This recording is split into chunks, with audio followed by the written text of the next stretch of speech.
Fier de mon job, un podcast proposé par RCF.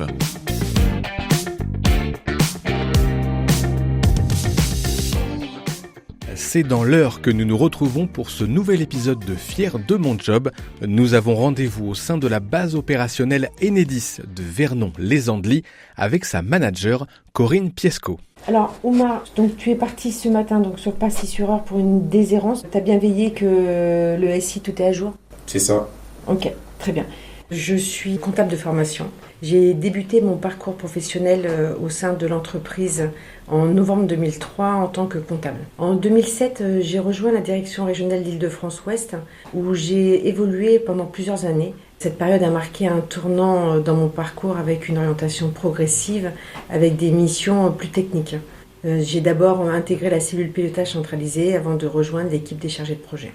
En 2020, j'ai poursuivi mon évolution en intégrant la direction régionale Normandie en tant que chargée d'exploitation. Puis en octobre 2022, où j'ai eu l'opportunité d'accéder à mon premier poste de management. Alors aujourd'hui, je suis responsable de groupe base opérationnelle de Vernon-les-Andelys, un rôle qui me tient particulièrement à cœur car il me permet de concilier performance collective et accompagnement humain.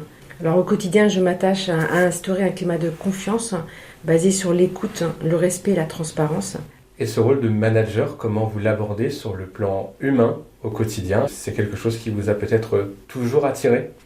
Manager, c'est une mission qui m'a attirée pas tout au début de ma carrière, parce que franchement, je ne pensais pas un jour être à ce poste, mais le côté d'aider, d'accompagner, d'échanger, et puis c'est pas parce qu'on est manager qu'on sait tout. Bien au contraire, l'échange avec les techniciens est très très important et constructif. T'as pas rencontré de problème ? Ça a été au niveau du stock, au niveau de tout ça ? Tout est bon, j'ai fait mon palette et j'ai fait la fiche pour pouvoir le ramener.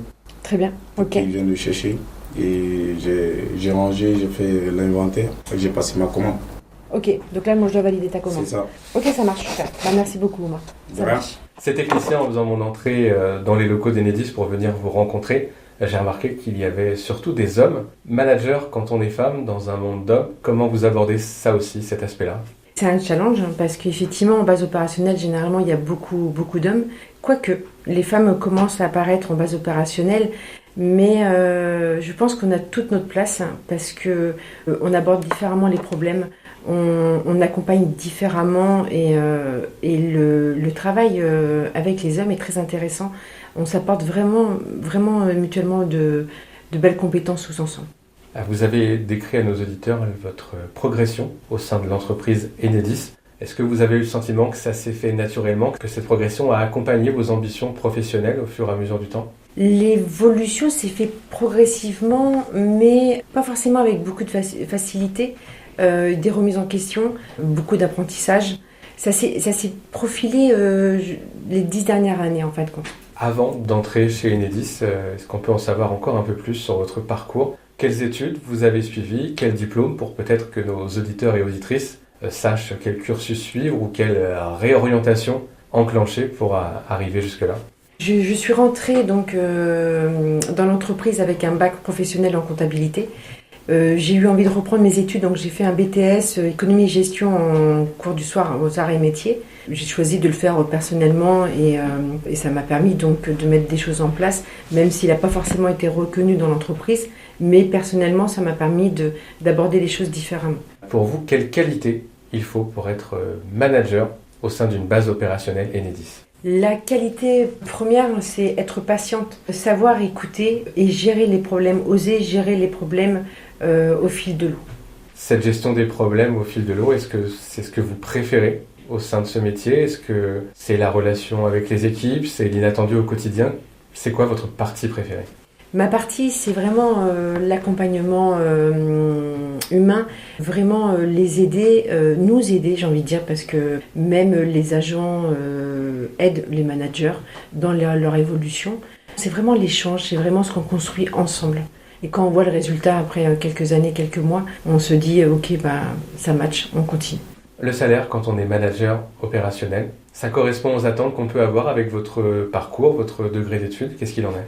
Alors, concernant la rémunération, elle est pour moi un élément important de reconnaissance de travail accompli et les responsabilités assumées. Alors, pour moi, elle doit être juste, cohérente avec les missions exercées et motivante, tout en s'inscrivant dans une logique d'évolution, de progression du travail. C'est vraiment un élément qu'il faut pas oublier.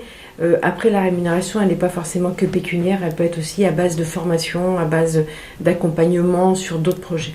Des projets, mais aussi beaucoup d'inattendus à gérer dans cette base opérationnelle de Vernon-les-Andelys. En tout début d'année 2026, Corinne et son équipe ont été fortement mobilisées pour faire face à la tempête Goretti. Alors, c'est une tempête qui a été préparée bien en amont avec tout ce qui est les services météorologie, et donc on était prêts. Et il y a eu vraiment un engouement, une envie de toute l'équipe de réalimenter les clients le plus vite possible. Donc c'est vraiment une tempête qui a été, je peux pas dire appréciée parce que c'est pas après des tempêtes avec les dégâts, mais par contre on l'a vécu, on était une équipe, on était vraiment comme une famille et on était ensemble et très fatigante, mais on n'a pas abandonné, quoi. Finalement, ça aussi, ça fait un peu le sel de votre mission, c'est les défis qui peuvent se poser à vous comme ça, toujours être prêt pour l'inattendu, pour ces défis-là. Alors oui, surtout en base opérationnelle, parce que les journées sont jamais les mêmes. Et effectivement, un client mécontent, et on doit être là, présent, et trouver des solutions. Donc on travaille en urgence et c'est ça qui est agréable. Qu'est-ce que vous pourriez dire de plus aux auditeurs de RCF Normandie pour les inspirer, pour leur donner envie de rejoindre Enedis et peut-être de suivre votre exemple et de terminer manager pour une base opérationnelle dans l'Eure ou dans n'importe quel autre département normand? Alors, un parcours professionnel ne se fait pas en 2 jours, en 1 mois. Ça se fait sur plusieurs années. Moi, ce que j'ai envie de dire, c'est qu'il faut y croire, ne pas abandonner et vraiment se donner les moyens pour pouvoir réussir. Et chez Enedis, la chance qu'on a, c'est qu'on a plein de services qui sont présents, qui peuvent nous aider à préparer notre parcours professionnel, donc il ne faut surtout pas hésiter. Si comme Corinne, vous voulez tenter votre chance et rejoindre l'aventure Enedis, rendez-vous sur enedis.fr/emploi ou enedis.fr/un-job près de chez vous.